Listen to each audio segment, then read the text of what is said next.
Sawasdee krap, and good afternoon once again. Today is Wednesday, the 24th of March, 2021, and this is the English language summary of the daily press briefing here at the CCSA. So thank you to Dr. Apisamai just now, who gave us the Thai language summary. Just some key words.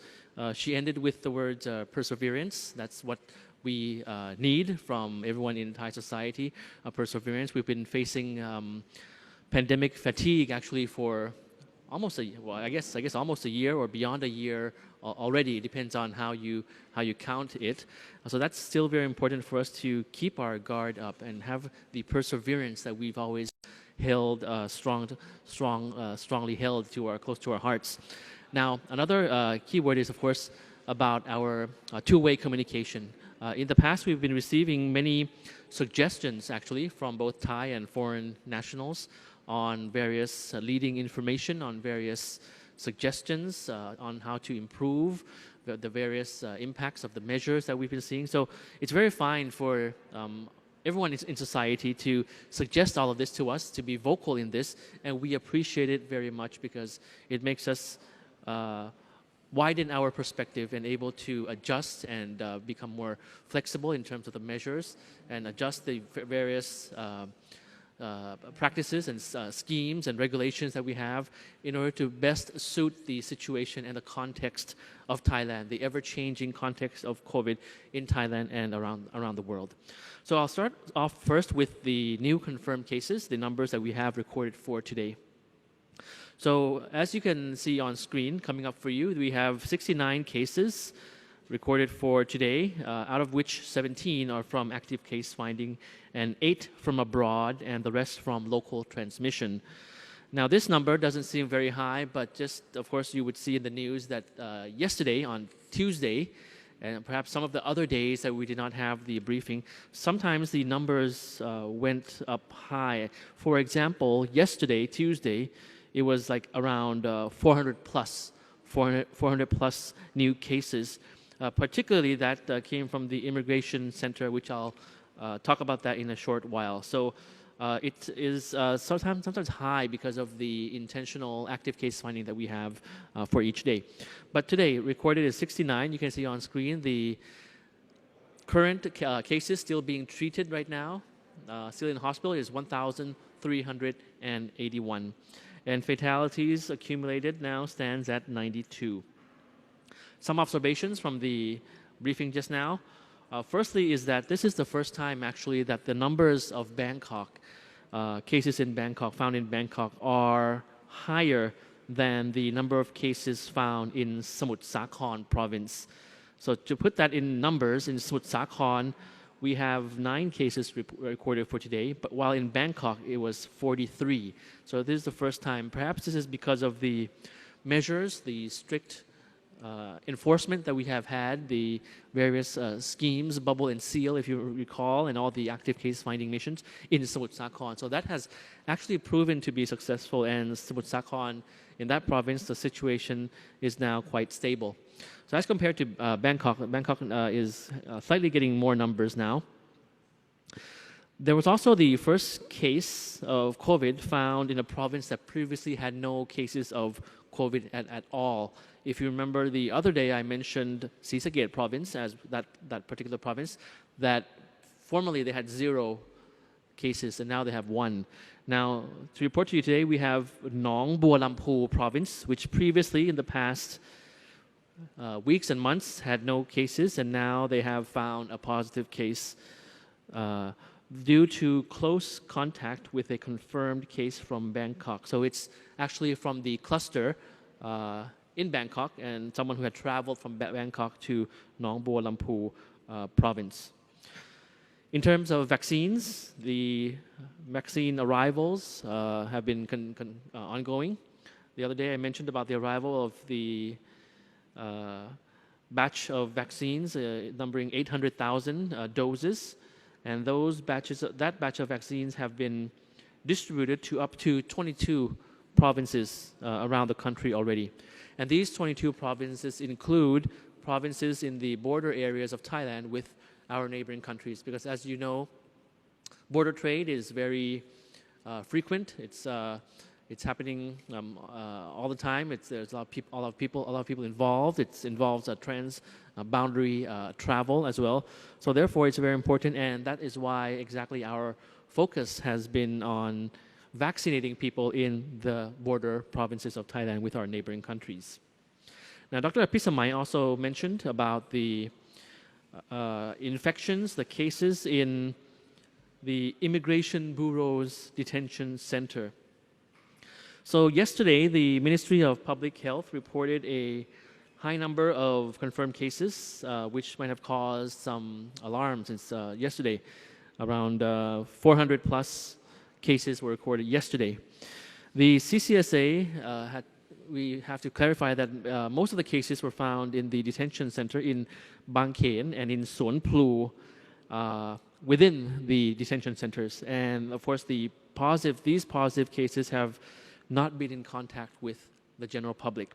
So according to the Department of Disease Control, nine individuals detained in these centers first tested positive for COVID-19 at the Khen detention facility on the 11th of March 2021. And the remaining cases were found through subsequent efforts of active case finding. Now, this number is 393 infected persons found in these detention centers. And I guess a few others were found outside these detention centers. That's why the number is 400 plus yesterday. So out of most of these 393 infected persons were asymptomatic, no symptoms, or had mild symptoms.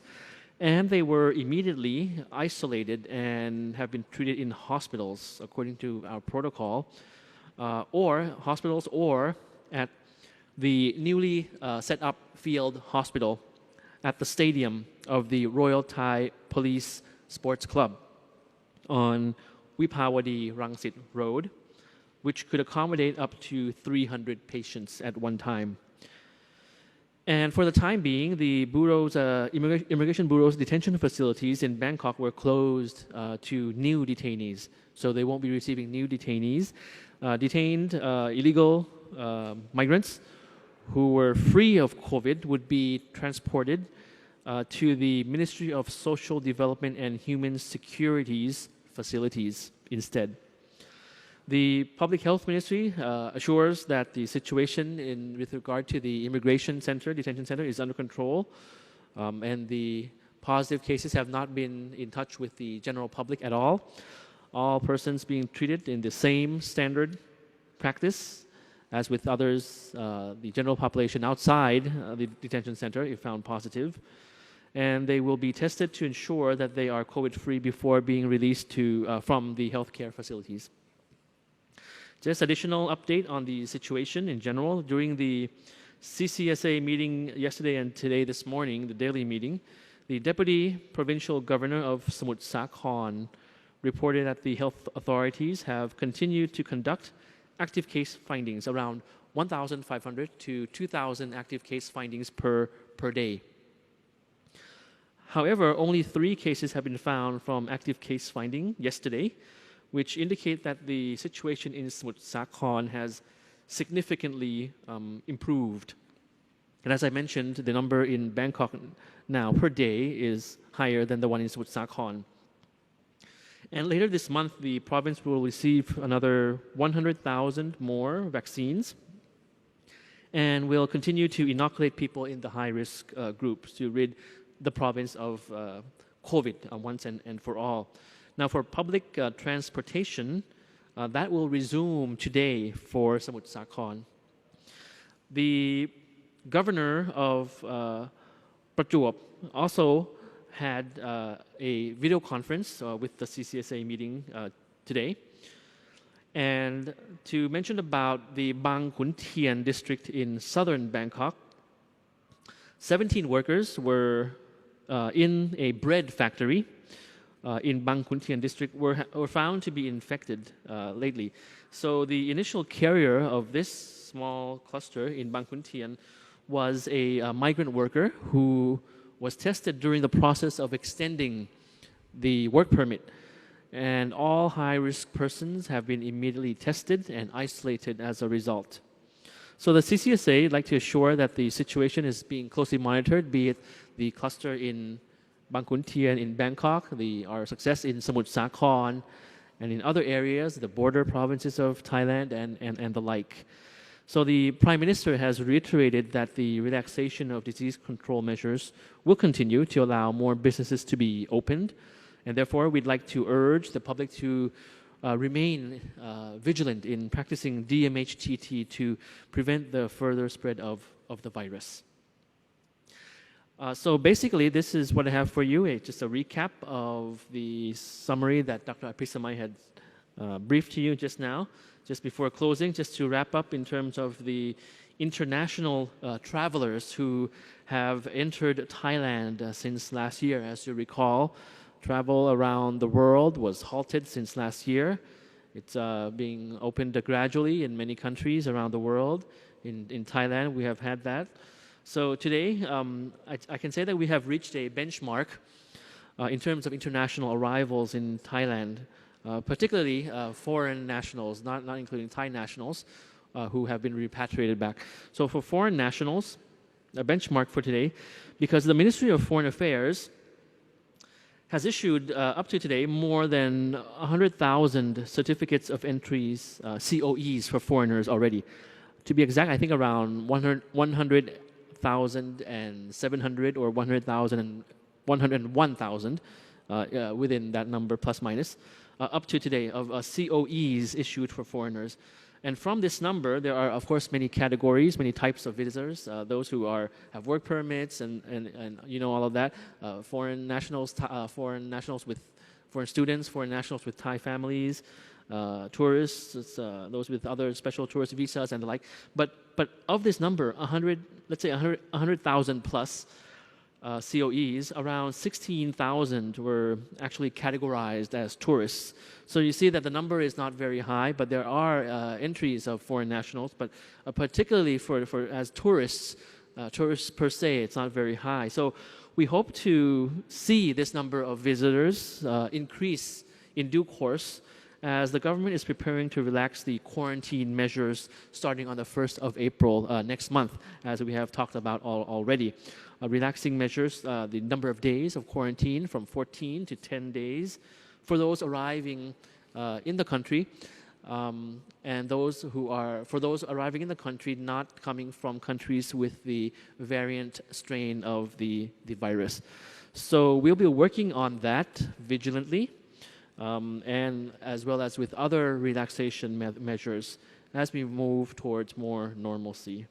So thank you very much. Thank you very much for your kind attention today. It's very important that we communicate two-way. If there's any suggestions or any proposals that you have, you can, of course, inbox us through various social media platforms. That's also available in English as well, at least the Foreign Ministry and the CDC hotline and the like. So thank you very much. We'll see you again on Friday. สวัสดีครับ